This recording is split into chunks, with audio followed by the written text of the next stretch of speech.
Once upon a time, 27 years after the bombs fell, there were two people, a vault dweller and a California girl.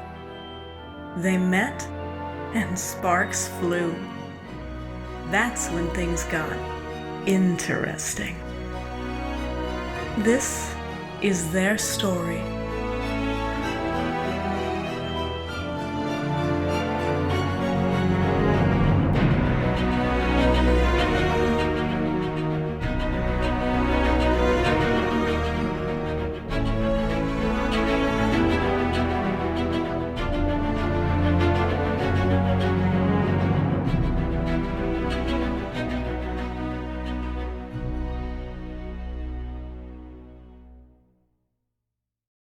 Once Upon a Wasteland, Season 3, Episode 7, Borne by the Winds.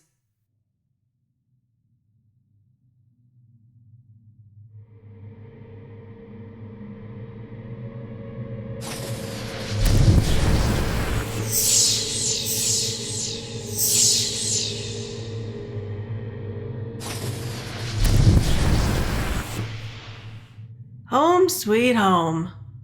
Well, home, I guess. Is everybody all right? I think so. Head's buzzing a little, like when we went through the first time. But I feel fine. I feel better than I felt in years. You're young. The veil must have restored you. I didn't dare to hope, but I am as I was. Not gonna lie, you were pretty foxy as an older lady. But it's nice to have the old Beth back. The young Beth. You know what I mean. What do you remember? I remember everything. All those years in Gralsberg. My family. Are you okay? I don't know. It's gonna take me a bit to adjust. I just got my memories back after 28 years. And now I'm back in the body I had before I lost them. I'm not complaining, mind, but it's a lot. We're going to get through this together. This dress doesn't fit quite the same, that much is certain. Would have brought my old clothes with me if I'd known. Maybe they'd even been, restored, like I was. Is your Pip-Boy working? No, still dead.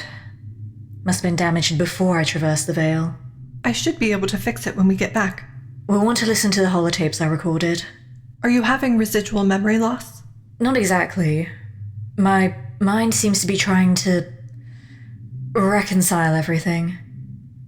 In a way, I recorded those 28 years ago. But now that I'm back, I'm not even 28 years old yet. The thing is, it's not all like that. My time with you, it's as fresh in my mind as saying those goodbyes a few minutes ago. That's a good sign. We'll talk to Dr. Flagler and Dr. Troiani when we get back. Yes. I need to be back in action as quickly as possible. My priority right now is making sure you're safe. I just got you back. The best way to make sure I'm safe is to stop the Syndicate's plan. We can set up a fake wedding like a Potemkin village to draw them in. We can discuss this when we get back. We were able to gather a significant amount of intel the 2 days you were gone. Us being gone may have thrown a spanner in the works. They don't know that it's our wedding they're planning to hit. But without our resources, they'll need to pivot. It may depend on how long we were gone. We don't know how time dilation was affected by transferring the bracer to Adrian. A day or two may have passed here, or it could have been weeks. I'll talk to Knight Jenkins and Knight Carlson when I get back to Atlas. Hey, this place still gives me the creeps. Let's get out of here and back to the inn. Then you two can head back. I'll stick around and try to get a handle on what happened while we were gone. Thanks. We might have to improvise. I left my radio in our room, and if they found it... We'll figure it out. What's happened? Is anyone hurt? Hello, Isabel. Welcome back. Hello. Elena. Hello, Elena. Are you feeling alright? Yes. Where were you? Oh, exploring. Apologies for disappearing like that. It's fine. I was worried, that's all. And so were your friends. I'm glad they found you. And I apologize for rushing in. I know that I said I'd wait 5 minutes, but when I heard that noise, I became concerned. I see those concerns were unfounded. Hey, we appreciate it. If something did go sideways, who knows if we could have waited the whole 5 minutes. Right, Courtney? Yes, when something like that happens, 5 minutes can seem like weeks. Years, even. Indeed it can. Your dress is lovely, Isabel. Where did you find it? Inside the complex, I got some science goo on me and had to change. Science goo? Based upon her description of the substance and the lack of physical reaction to it, it's most likely inert. But messy. I had to change and, well, this wasn't quite what I was expecting to find, but at least it fits. Mostly. Maybe they put on shows or something. I don't know. These Dunwich people are pretty weird from what you were saying. They are. Or at least they were. It's been several years since anyone has seen any of them. I mean, it's not like she found an alternate universe in there and decided to go shopping. Of course. I'm surprised you're able to maintain a sense of humor about this. You were clearly quite concerned. We were. But we have her back now, and that's what's important. Indeed. Even though I believe that the substance Isabel encountered isn't harmful, I'd still like to get her home so I can examine her more thoroughly. I'll hang back in case Victor and Dmitri have any follow-up questions. You two get out of here. Wait, please. You may not have traveled to an alternate universe. It appears that you have done some shopping. What's in those bags? I gathered up more of the dresses. What? Why? Because they were pretty. Are you sure you're all right? You seem different. I assure you, I'm the same Isabel I've always been. What else did you find in there? You don't expect me to believe that the only items of note that you found were some pretty dresses, do you? I also found some bits of tech that looked interesting for Courtney to analyze when we returned home. I see. Is she the friend that you were trying to find a gift for? Yes, she is. I thought there might have been more to your relationship than any of you had alluded to. That, of course, is not my concern. What is my concern is whether any of that technology could be leveraged as part of our current endeavor. I trust that you will inform me if that is the case. Of course. Good. How did you gain entry to the complex? There's no direct entry to the facility listed on the map here. This doorway, is it even a doorway? It doesn't appear to lead anywhere. I didn't enter the complex here. But Courtney said that she detected your tracking device in this direction. Must have just been good timing. This may not be an entrance to the facility, but it appears to be an exit. I see. So the noise I heard was simply you exiting. Yes. I pressed a button and, well, I don't know exactly what happened, but a passage opened and these two friendly faces were on the other side of it. It must have been years since anyone activated that exit. That explains the noise. I'm just glad she came through in time. It appeared to have lost power immediately after she came through and closed back up tight. Did you try to reopen it from this side? There must be some sort of release. Perhaps tied to that terminal. We didn't have time. As much as I'd like to do some exploring of my own in the complex, I think that's something best left for after this operation is complete. I concur. As fascinating as it might be to explore the secrets entombed here, of which I'm sure there are many, we have more immediate concerns. Let's get back to the inn. I think Courtney would like to, debrief Isabel before we head home.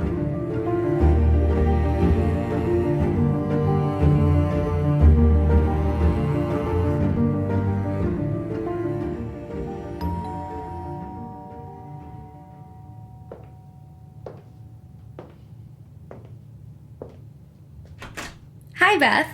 Cindy, if you're looking for Amanda, I'm afraid she's not back yet. Oh, I know. I talked to her last night. I just wanted to see how you're doing. Sounds like you had quite an adventure. I did, yes. Would you like to come in? Yeah. I brought you some goodies from the bunker. Thank you. That's very kind. What did she tell you? Not much. She didn't want to go into too much detail even though it was a secure channel. Smart. Her room at the inn may have been bugged. When's she coming back? Later today. She wanted to have one last meeting with the Syndicate before she got back. Sounds like she's making some headway. Wow. These books, they're beautiful. Did you find these in Cincinnati? Oh, those are... Isabel Pandolfi. I'm not familiar with her. Are these love letters? Yes, they are. It's a collection of them. She wrote them to someone that she'd only dreamed of. That's beautiful. Ugh, and so are these letters. I wish I could write like this. So do I. Where's Odessa? She'll be back soon. She went to Fort Atlas to brief Paladin Romani about what we found. About all that happened while I was away. You say that like you were gone for 5 years or something. What's wrong, Beth? I'm sorry, I can go if... No, stay. Please. Do you want to talk about it? I don't know how. How does this sound? I pop open one of those boxes of fancy lad snack cakes and a Nuka-Cola and we figure that part out together. That'd be lovely. Okay, first things first. Are you okay? I'm getting there. Just being with Odessa again. Back in our home. That's the best medicine I could have hoped for. What happened? You're as much a part of this as any of us at this point, so you deserve to know. But can I trust you not to report all of this back to Valeria? Is any of it operationally relevant? No. Well, I don't think so. I don't have a lot of insight into what you lot are up to. That's good to hear. Don't get too comfortable. I'll crack that nut yet. How about if you start creeping into territory that sounds like it might be related to Enclave business, I say something and we can stop. That works, I think. Also, you have me worried right now. Is Amanda in danger? No. It's nothing like that. We wouldn't have let her stay if she were in any danger at all. Okay. She didn't sound stressed out or anything, but I just wanted to make sure. She's in her element. Back when we were together, at the beginning, we did operations like that all the time. I wish we could do more of that ourselves. The Colonel always wants to keep everything in-house. And I get it, I understand, but it's frustrating. I'm sure it is. To be fair, my brief coming out of the vault was a bit less formally structured. I wasn't just allowed to collaborate with anyone who could help. I was practically required to. It feels like she's always looking down on our relationship. I don't know what the problem is. Is it possible that you're reading too much into it? Maybe. And I guess on some level it's not fair to compare our situation with yours. Paladin Romani is all about working with people, but the Colonel is always trying to figure out ways to work around them. That is the Enclave's raison d'etre. It was. But why does it still have to be? Times change, the Brotherhood's changed. Why can't we? You could always leave. I've considered it. You have? I joined because I believed in what we were doing, and especially in what I felt like we could do. And now? I still believe in the second one, but I'm really not sure about the first anymore. I'm not naive. I know the world isn't black and white, and it operates in shades of gray. And it always has. It certainly has. Amanda understands that better than anyone I know. She's moved back and forth between the dark and the light her whole life. And that's one of the things that makes her who she is. But sometimes I'll sit in my quarters after a mission and ask myself, are we the baddies? And it's been more and more difficult not to think that we are. Everyone navigates those shades of grey differently, and how they do that makes them the person they are. But beyond that, it also informs the person they're going to be. I think the difference you're seeing between Amanda and Valeria lies in there somewhere. Valeria says that the ends always justify the means. An absolute statement like that from someone who operates so proudly in the grey is troubling. Yeah. It's the kind of thing someone tells themselves so they can sleep at night. The question, I suppose, is this though. How are you sleeping? Not as well as I used to. There you have it. Look, I know you didn't come here for advice. And even if you had, I don't know if I'd be the right person to give it to you. I could really use something right now. I've been fortunate throughout my life to have had a strong support system, no matter where I happen to find myself. In the vault, here in Appalachia, or even in a far away land. I thought that's what the Enclave was going to be. But now you've got Amanda, and you've got us. Are you suggesting that I leave the Enclave?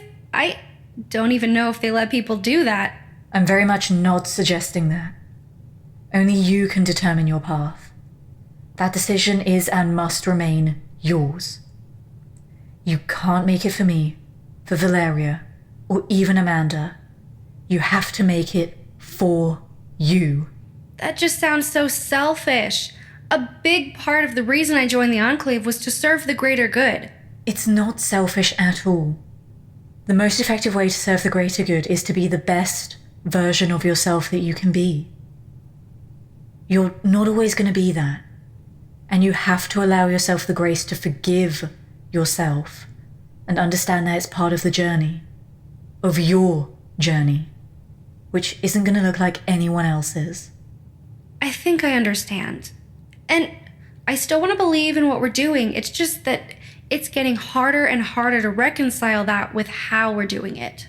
How deeply have you discussed all of this with Amanda? We've talked about it. Sometimes she's too understanding and it can be frustrating. I don't want her to tell me what to do, that's not my scene, but she keeps telling me that she wants me to be happy and she'll have my back no matter what. And she will. I know, but you and Odessa seem to be able to talk about this kind of thing a lot more frankly than we can. I can't say for sure, but I wonder if all the pain Amanda and I caused each other while we were together is making her compensate with you. She loves you fiercely. That much I know. And she may be wary of hurting you because of how badly she hurt me. Maybe. I don't know, but I'm not a porcelain doll. I'm tough. That you are. And she knows that. So what do we do? Communicate. No two relationships have exactly the same dynamics, but that's the one thing that always makes things go more smoothly. I can trace every single disagreement that Odessa and I have had to not doing that, even when it's been for what we felt were the right reasons at the time. Okay, I know how important it is to talk things out. It just can be difficult in the moment. I know. Maybe this conversation is the kick in the pants that I needed. You'll work it out. You two are perfect for each other. That means a lot coming from you. You and Odessa are totally relationship goals. Thank you. We work hard at it. That helps. And I know you two do as well. We do. I came over to see how you're doing and I turned it into a therapy session for me. Nothing wrong with therapy. We all need it sometimes. Wish there wasn't such a stigma around it. Yeah. So, I'd love to hear about what happened in Cincinnati if you're ready to talk about it. I am. And there's a lot to tell. Not quite sure where to start. How about at the beginning?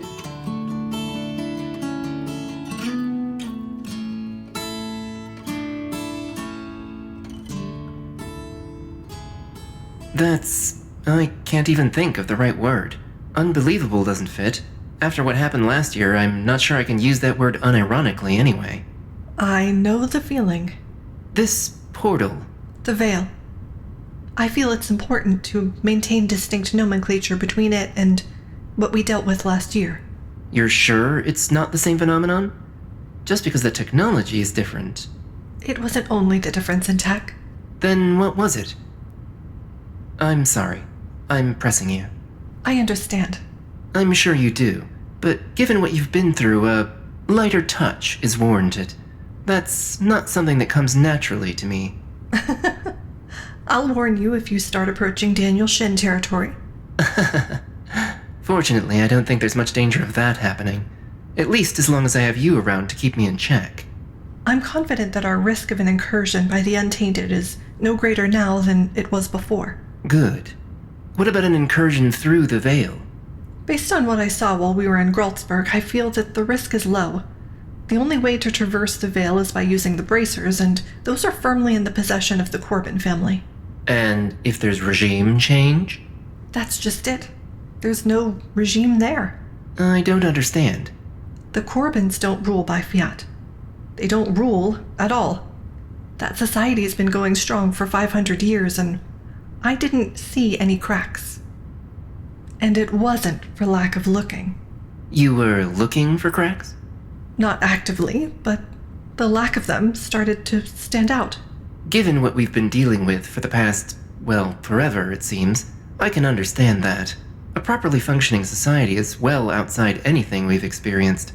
You were a toddler when the Great War broke out. I was an adult, but it's not as though society wasn't already broken by then. They were us. They fled the same war that we're dealing with the fallout from, and they were the products of that same already broken society. The situations were far from analogous. I know. They got a much fresher start than we did. No radiation, no scorched, no super mutants. The only external threat they faced was the one posed by the Fomorians.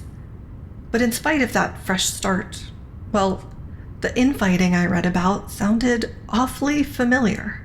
I think I understand where you're going with this. What happened in Gralsberg could happen here. Precisely. We have a chance.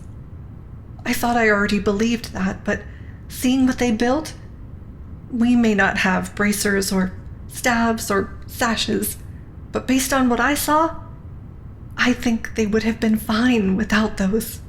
And perhaps we will be too. Perhaps. But it's going to take a lot of work. Even more than we've put in already. And a lot of things have to go right, too. You know history well enough to know that's always been the case. I do.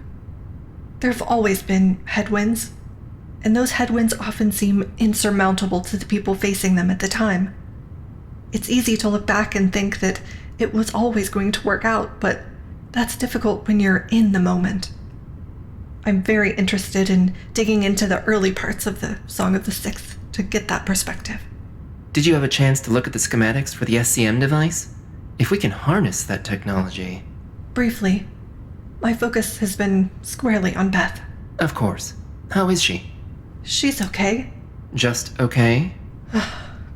She lived in Gralsberg longer than she's lived here. She had a life, a family. 28 years, Layla. We've been together for 3. Has there been tension since you got back? No. The opposite, really.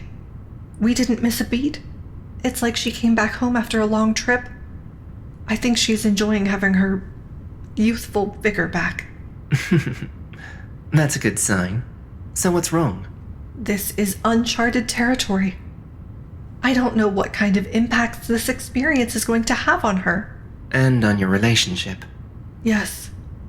The wedding is in 2 weeks. Is it fair to her for me to press on like everything's normal and she was only gone for 2 days? That's not a question that I can answer. I'm not even comfortable offering advice. Just support. I know. Have you talked about this with her yet? Not directly. We've been distracted. as you noted. And I don't know how to even broach the subject. I don't either, but you do need to broach it somehow, and sooner rather than later. I thought you weren't comfortable offering advice. It's more of a reminder. You, of all people, know how important communication is in a relationship. I do. The last thing I want to do is repeat the same mistake Derek made and let this just sit there until it's too late. You're not going to do that. I know you too well. What we need is one thing we don't have. Time. You may have a bit more of that than you think. The intel that Beth recorded before her excursion provided significant insight into the Syndicate's game plan. There were aspects that she wasn't able to get to, but the questions that they asked you and Amanda were pointed, specific. And now that we know they're planning to attack your wedding... We can start there and work backwards to determine the most effective way to stop them. Precisely. I met with Knights Carlson and Meriwether just before you got back. We are working through a few different scenarios. Do any of them involve not ruining my wedding? Yes, in fact. We feel that preventing the attack before it happens is our best course of action. Of course. We didn't get full insight into the scale of the attack they're planning, but Dmitri is a bit casual about how he phrases things, and both Amanda and I picked up on some hints. Potential hints, at least. Amanda was hoping to tease a little bit more out of them before she came back. When is she coming back? Tonight, most likely. Or tomorrow, depending on how things go. I'm just glad that our concerns about her being recognized were unfounded. Amanda's been out of the game for a while now. Don't let her hear you say that. I'll be careful. But you're right. That Amanda is more of a legend at this point. The kind of story raiders tell their kids to keep them in line. However, being careful was the right call. There are still people out there who know her, who hold grudges. There are? I assumed. I didn't say there were many. Well, it's a good thing none of them relocated to Cincinnati. What was it like there? It was surprisingly alive. I suppose that's because they were in a bit of a bubble. No scorched, no real raider presence, no super mutants. Why is that? I don't know. As soon as I heard the name West Tech, I started wondering what kinds of projects that specific location could have been working on. And considering that they were specifically part of the Trinity, whatever it was couldn't have been good. No, we didn't get the opportunity to explore the West Tech or Vault Tech buildings. I'd like to do that once this is all resolved. It could just be that the stories kept everyone away. Stories? Mara, one of the owners of the inn where we stayed, had a significant amount of local knowledge. She and her brother grew up there. She told us that everyone kept their distance from the Trinity because of them. What kind of stories are we talking about here? At first, I thought it was simply a matter of all the secrecy surrounding whatever was going on there. Well, that and the fact that the Dunwich family itself apparently seemed like they walked right out of a supernatural gothic horror novel. People always want to fill in the blanks. And there were a lot of them in that complex. So, how did people do that? How did they fill in those blanks? There were disappearances. But knowing what we know about Graltzburg, those might have just been personnel who fled through the Veil. That tracks, but there must have been more to it than that. There was. There were also reports of monsters. The usual suspects? That was my surmise, but I don't have any way to confirm. But whatever those monsters may or may not have been, there was no sign of them. None at all? Now, that is odd. I know. When we were marching across the country 4 years ago, there were creatures everywhere, even in places that were mostly untouched by the bombs themselves. But there, no deathclaws, no super mutants, not even any ghouls, feral or otherwise. Do you feel that might be relevant to the Syndicate's operation? I think it's unlikely to be directly relevant to their move on Appalachia. But you still feel it's worth investigating? Yes, but not right now. There's something not quite right about this whole situation, but we have more important things to concentrate on, like figuring out who's really in charge. What? Victor Scarletti isn't? It's only a hunch. Everything that we've learned so far indicates that Victor has been in charge of the Syndicate ever since his father Anthony died. Craig confirmed that, and he's our best source of intel on what's left of the old criminal underworld. But... When Beth and I were transcribing the holotapes she recorded, she remembered something. She mentioned that Victor was puffing his chest out like a boss, but it felt like a front. He demurred on making some decisions that he absolutely should have had the power to make, and it didn't sit right with her. He wasn't just deferring judgment? Being cautious? She didn't think so. What's your take? It's not something I would have picked up on myself, but as soon as I heard her say that, it made sense. Let's talk this over with Amanda when she returns. Would Beth be up to joining that discussion as well? I think she will, but I'm not going to say anything unless I'm absolutely sure.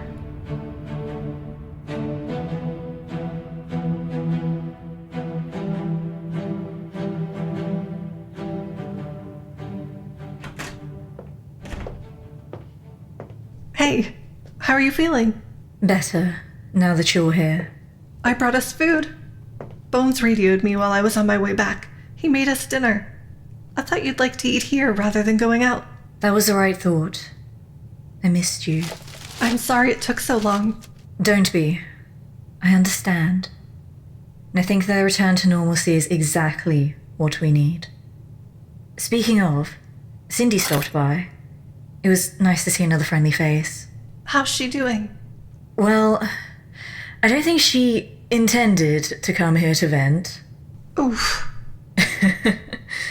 It's alright. She just needed someone to talk to. And I'm glad she was comfortable coming to me.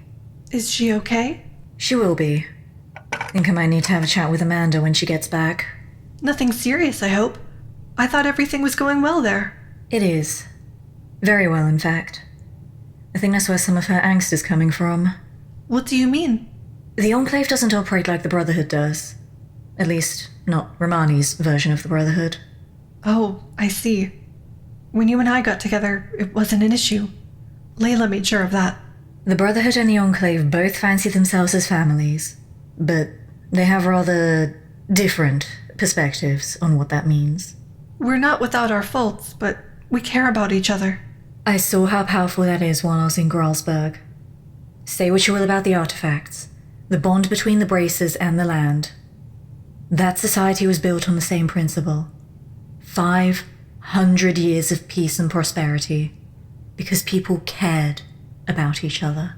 It's the kind of thing that gives me a lot of hope for our future here. Venting sessions with Cindy aside, how are you adjusting? Still trying to recalibrate. How's that going? Any progress? I know you've only been back a day. It still feels so strange. All that time in Gralsberg. It was real. It happened. But now I've been reset. And I couldn't be happier. All those dreams, trying to remind me of who I was. And more than that, trying to remind me of you. My dreams came true. I treasure that other life, but I don't know how it fits. It's just... I know what I need to do. I need to figure out who I am now. Who I really am. Everything that Elizabeth Kirby really is was part of Isabel Pandolfi. And the reverse is true too. When I read the things you wrote, I could feel you in those words, even if you didn't know you were you when you wrote them. I didn't even know I was a writer. Not sure if I still am, either. It's like what we saw with Amanda last year. She was a successful restaurant owner in another universe. And married to you. Oh, yes, there was that, but what I mean is that in spite of how differently her life played out, she was still Amanda. And everything I saw while we were in Gralsberg showed me that you were still Beth, even though you'd been living as Isabel. I cherish those years. I'm glad. You should. No matter how your mind reconciles all of this, it was an important part of your life, and it's always going to be an important part of who you are. I've been thinking about that. We're all different people, in a way, all throughout our lives. That's a healthy way to look at it. And you're right, we are. You may have taken that a bit more literally than most people do, but still. You know me. I rarely do anything halfway. One of the many things I love about you. The thing that I keep coming back to, what I'm holding on to, is that you're still Beth. My Beth. The woman I love. That's never going to change. Looking back on it, it all makes sense. Even though I didn't know it, the way I feel about you, the love I held so deeply in my heart for you, no matter how hidden it was, that was the one constant throughout all those years in Gralsberg. Everything I did, everything I was, it all makes sense in that context. All the love letters in that book, I wrote them to you, surrounding myself with children because I want to have a family with you. You were there with me the whole time because you're the best part of me, and you always will be. I'm going to be with you every step of the way. In person this time. Just be patient with me, okay? We have plenty of time to be patient. There's a lifetime ahead of us, remember? I like the sound of that. I liked saying it, especially after my conversation with Layla earlier. What happened? I was concerned that I was putting too much pressure on you. The wedding? Yes, I thought we might need to push it back. No, not on my account. I've waited long enough. No, too long to be your wife. Unless you have other concerns. No, I want to marry you, Elizabeth Kirby. That hasn't changed, and it's not going to. Good. Casey would be devastated if all her hard work went for naught after all. She would. Can't have that. Deirdre wrote a few books analysing my work, and she said the common theme was that there was always a happily ever after. And she wondered if that was the case because I felt that I wasn't going to get one myself. I'm sorry. Don't be. Deirdre wrote that there was always a longing in my work. A lingering sense that something was missing. But the main character always found it in the end. That's what happened. We found each other again. Like we always do. And like we always will. Did Sylvia include those analyses in the materials she sent? I'm not too sure. I sort of left that up to her. The only things I know are in there for certain are the Song of the Sixth, up until the point we left, the contents of the archives, and all of my collected works. It's going to be fascinating to dig into that archive once I build the SCM reader. Oh, I see how it is. You know what I mean. And I would like to note for the record that I've already started reading one of your stories. Which one? We Have No Right. You know, I wonder if there was a message behind which physical volume Sylvia sent home with us. Wouldn't put it past her. She's clever like that. I wish I would have gotten to know her better. She was clearly important to you. She was. I'm going to miss her. I already miss her. It's one of the things I'm struggling with. Let's talk about it. I'm so happy to be home. To be with you again. With my friends. But I miss Gralsberg. I miss Sylvia and Louisa and Adrian. I miss Sylvia's kids. Hell, they were like my own daughters. I miss reading to the children every week. That place and those people were everything to me. I miss them so much, and I feel guilty about that. Like it somehow means I don't appreciate you enough, even though it's not the case. If someone walked through that door and told me I could go back there right now, but I had to leave you behind, they wouldn't even finish talking before I told them to sod off. I will always choose you. I know. We've proven that to each other time and time again, that we'll move heaven and earth to be together. It's okay to miss them and to miss that place. If you're worried about me, don't be. I don't feel threatened by any of that. I don't want you to lock those feelings away. Thank you for saying that out loud. I know that's the case, but hearing you say it makes me feel a lot better. This is going to be a process.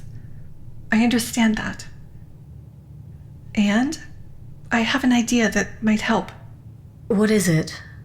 There are plenty of children in Appalachia. We could organize weekly story time, just like you had in Mallory Square.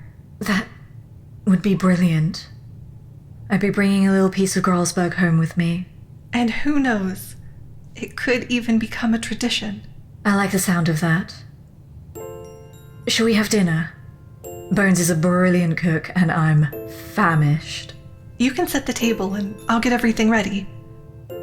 But, there's just one problem. What is it? He didn't include dessert.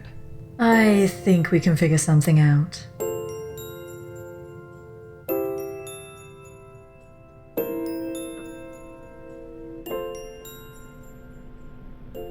All I'm saying is that we may need to consider contingency plans.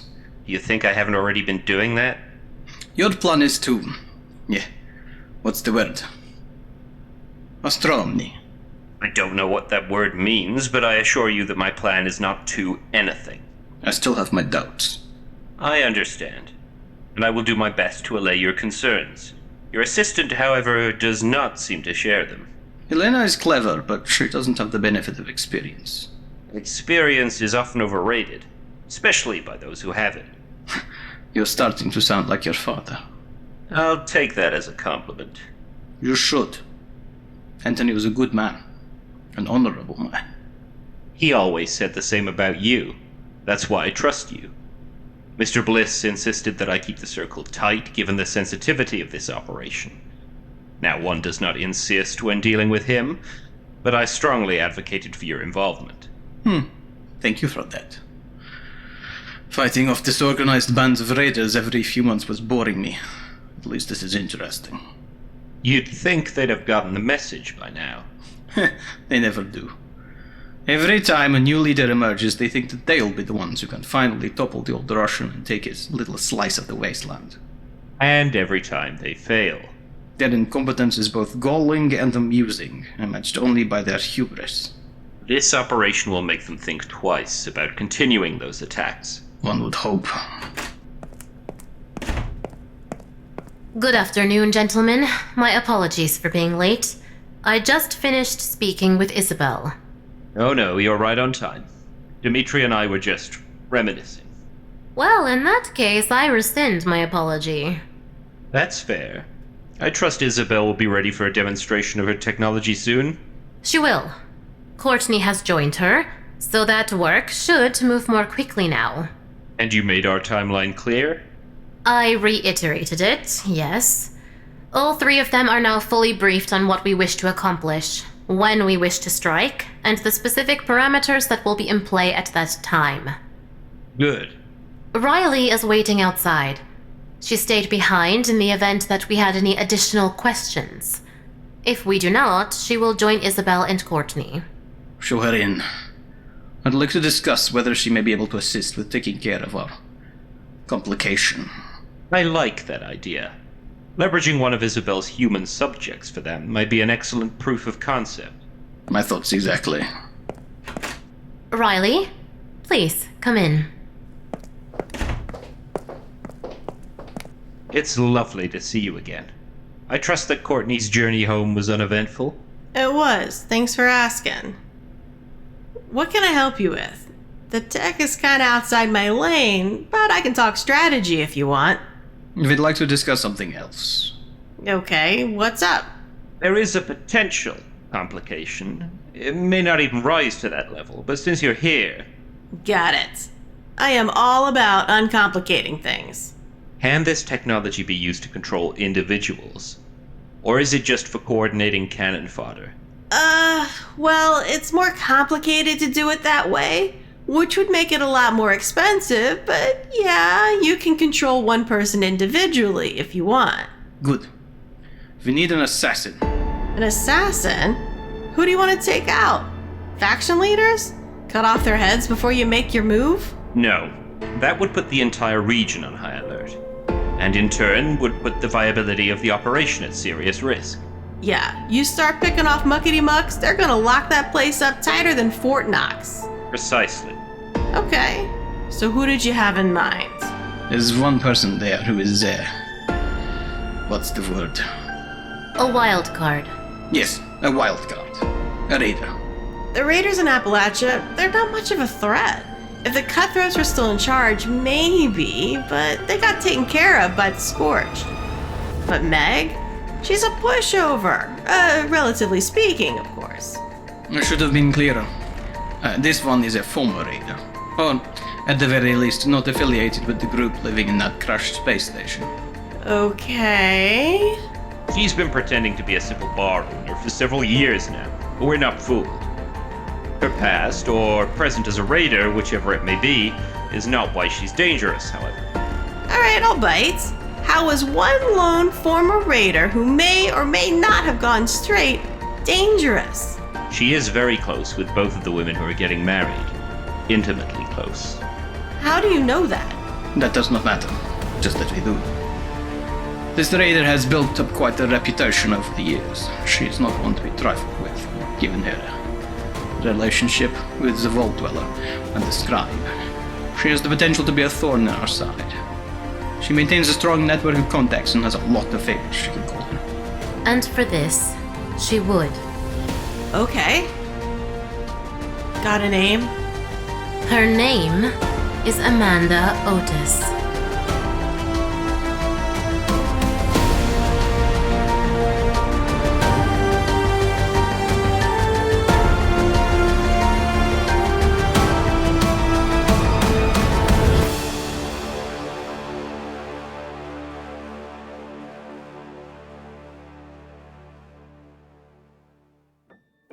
Once Upon a Wasteland, Season 3, Episode 7, Borne by the Winds, was produced and directed by Brad Williams and written by D.K. Trueno.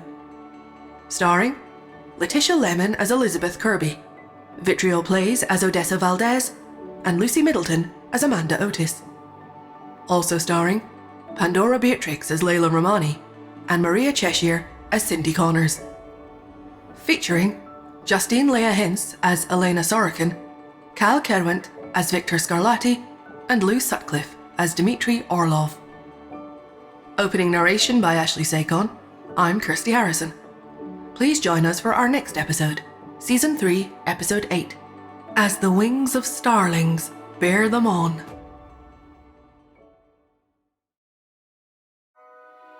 I'm Brad Williams, the creator of Once Upon a Wasteland. We'd like to thank you for joining us for the 7th episode of our 3rd season, and we hope that you'll continue to join us as we follow Beth and Odessa's journey toward happily ever after. A big thank you to our VIP patrons, the Mysterious Courier from the North and Space Juggler. We'd also like to thank Dawn McCormick and Jeffrey Patch. Thank you all for your support. If you'd like to support the show, you can find details, including benefits like Discord access and merch, at patreon.com/onceuponawasteland. For more information on our show, visit our website, onceuponawasteland.com, where you'll find show information, scripts for each episode, artwork, and more. You can also find us on Twitter at onceupon76pod, Blue Sky at onceuponawasteland.com, and on Instagram and Threads at onceuponawasteland. If you like this episode, please leave a rating and review, which helps other listeners find us, and we hope you'll subscribe as well. Word of mouth is vitally important, so please tell your friends. If you have any comments, questions, or concerns, you can reach out to us directly on Twitter, via email at brad@onceuponawasteland.com, or on Discord at Reticent Duet. Thank you.